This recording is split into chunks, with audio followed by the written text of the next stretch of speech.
En Europa se ha descubierto una araña. Entonces, ¿eso significa que allí existe vida? Hola a todos. Bienvenidos a Pangea. Aunque, por supuesto, no estamos hablando de que haya artrópodos viviendo en el satélite de Júpiter. Así que, sin más preámbulos, vamos a verlo con un poco más de detalle.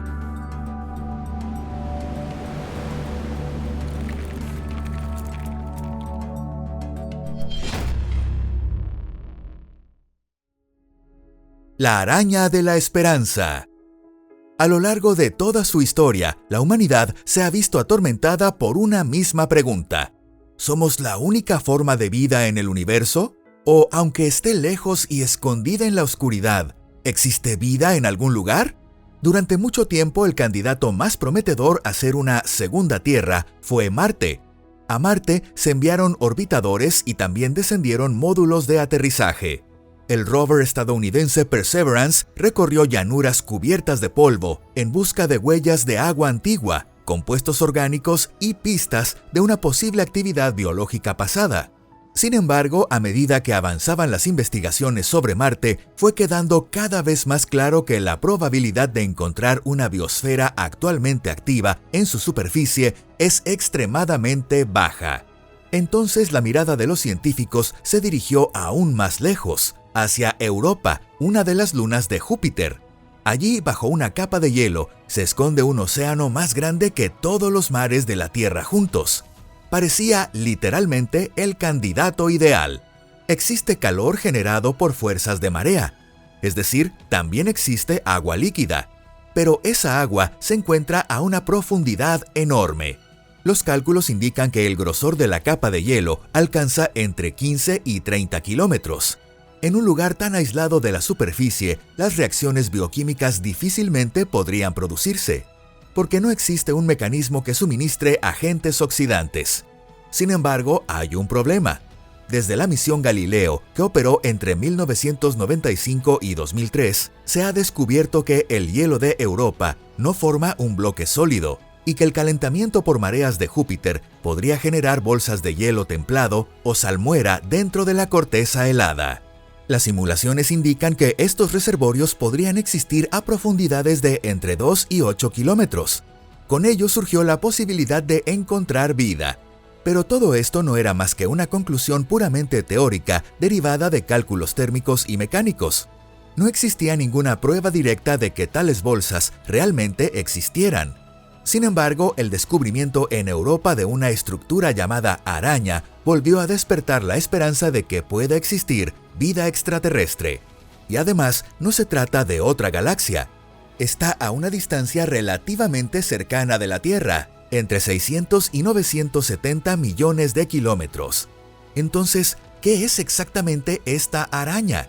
Muy pronto lo descubriremos. Hay agua, pero no hay vida. Cuando los científicos comenzaron a hablar por primera vez del océano que se encuentra bajo el hielo de Europa, aquello sonaba casi como una auténtica sensación. El agua es la condición más importante para la vida, y, de hecho, está allí. Además, su cantidad es mayor que la de todos los océanos de la Tierra juntos. A primera vista parece el candidato perfecto. Sin embargo, desde el punto de vista matemático, el agua puede ser una condición necesaria para el nacimiento de la vida, pero no es una condición suficiente. Para que la vida surja, se necesita dinamismo. En una solución acuosa deben producirse millones y millones de reacciones químicas distintas, mezclarse todo tipo de sustancias y, entre ellas, debe surgir la reacción decisiva que dé origen al comienzo de la vida. El océano de Europa está oculto bajo decenas de kilómetros de hielo. Ese océano está completamente aislado de la superficie, como si estuviera cubierto por una losa de hormigón tan gruesa como el Everest. En la Tierra, las condiciones para la vida aparecen donde el agua entra en contacto con minerales, gases, la luz del sol o productos generados por la radiación. Pero según lo que se ha entendido hasta ahora, el océano de Europa ha sido considerado como si estuviera químicamente aislado en la oscuridad total, como una cripta subterránea. Es cierto que en su interior existe calor generado por fuerzas de marea. Es cierto que el agua no está congelada. Pero si esa agua no ha interactuado con el exterior durante millones de años, entonces se convierte en un enorme y cálido reservorio, pero completamente carente de vida. ¿Qué es la araña de Europa? Entonces, ¿qué fue exactamente lo que cambió? ¿Se obtuvo nueva información a partir de sondas espaciales? No. ¿Acaso los telescopios captaron nuevas imágenes de ultra alta resolución? Tampoco.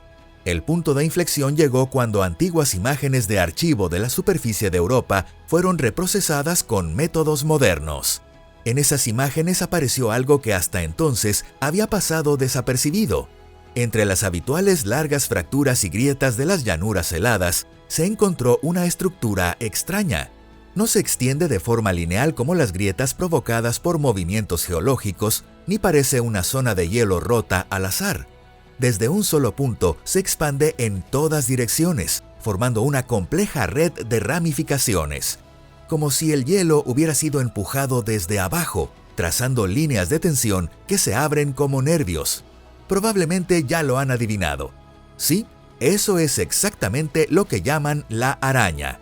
Los científicos la bautizaron así por su semejanza con estructuras parecidas observadas en Marte. En Marte, estas se forman durante la primavera, cuando el dióxido de carbono se sublima. Pero volvamos a Europa.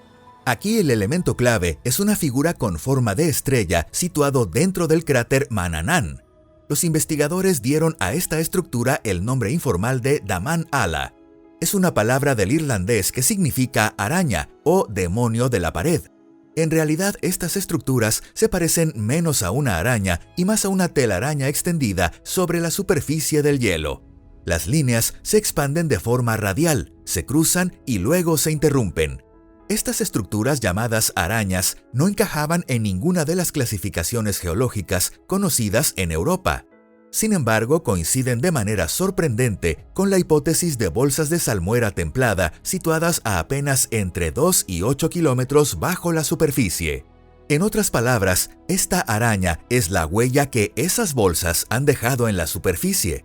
Ahora expliquemos la física de este proceso. El agua o la salmuera se acumulan en reservorios locales situados a varios kilómetros bajo tierra. La presión aumenta. Entonces el hielo que se encuentra sobre esa bolsa comienza a soportar tensión. Y llega un momento en el que el hielo empieza a abrir grietas simultáneamente en todas direcciones. Porque la presión empuja desde abajo. El líquido asciende. No es necesario que llegue a brotar en la superficie. Basta con que ascienda cerca de la superficie para generar grietas radiales en la capa superior de hielo. Con el tiempo, el líquido se congela y deja marcado su recorrido sobre el hielo, como si quedara fijado allí. Así se crea una especie de instantánea de un proceso que ocurrió en cuestión de horas o quizá de días. Pero esa huella puede permanecer durante millones de años.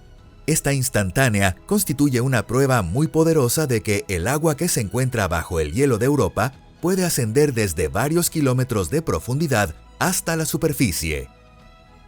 Cuando un agua da vida a otra.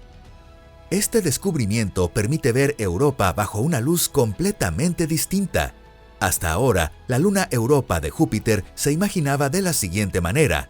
Debajo existe un océano gigantesco, arriba una gruesa tapa de hielo, y entre ambos casi no hay contacto alguno. Pero ahora estamos viendo que esta tapa está siendo perforada periódicamente desde el interior. Imagina que haces un agujero en la tapa de un frasco de conservas. Unos días después, en esa solución dulce o salada, llena de cosas deliciosas pero completamente estéril, lamentablemente encontrará moho, es decir, vida. Aquí conviene recordar algo muy importante. La superficie de Europa está siendo bombardeada constantemente por partículas procedentes de la potentísima magnetosfera de Júpiter. Estas partículas rompen sin piedad las moléculas estables y neutras del agua, transformándolas en compuestos mucho más reactivos como oxígeno o peróxido de hidrógeno. Así se genera un combustible químico de alta energía. Lo único que falta es que esas sustancias reciban calor adicional y materiales capaces de activarlas y transformarlas finalmente en vida. Y precisamente las arañas resuelven ese problema de transporte. La salmuera que asciende desde las profundidades entra en contacto con ese hielo irradiado y químicamente enriquecido.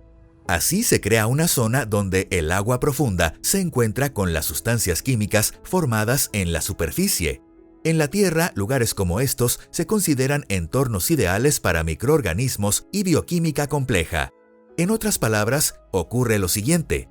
Las estructuras en forma de telaraña observadas en el hielo de Europa no solo son huellas de procesos geológicos, también pueden ser lugares donde el océano de Europa recibe la energía química necesaria para la vida. En cierto sentido, son como rastros de una inyección de vida. Las telarañas como puntos de referencia para la exploración. En este momento, dos grandes misiones se dirigen simultáneamente hacia Júpiter. Se trata de Europa Clipper y JUICE. Aquí hay un punto muy importante. En el pasado, el objetivo principal era bastante simple: confirmar la existencia del océano. Pero ahora el desafío ha cambiado y se ha vuelto mucho más concreto. Ya sabemos con mayor claridad dónde buscar señales de actividad. Y ese lugar son precisamente estas regiones de telarañas. Porque allí el hielo es relativamente más delgado y los procesos han ocurrido hasta hace relativamente poco, permitiendo que el agua ascienda a la superficie. Si en el futuro una sonda o un módulo de aterrizaje llega a estudiar Europa de cerca, estas zonas se convertirán en objetivos de máxima prioridad. Tal vez el día en que la noticia impactante de "se ha descubierto vida extraterrestre" recorra el mundo no esté tan lejos. Y sin duda, eso tendrá un impacto enorme en nuestra forma de entender el universo, en nuestra manera de entender la vida y en la responsabilidad que sentimos hacia nuestro propio planeta. Si te ha gustado este video, no olvides dejar tu like y compartirlo con tus amigos. Muchas gracias a todos por ver el video. Y ahora nos despedimos. Hasta la próxima. Adiós.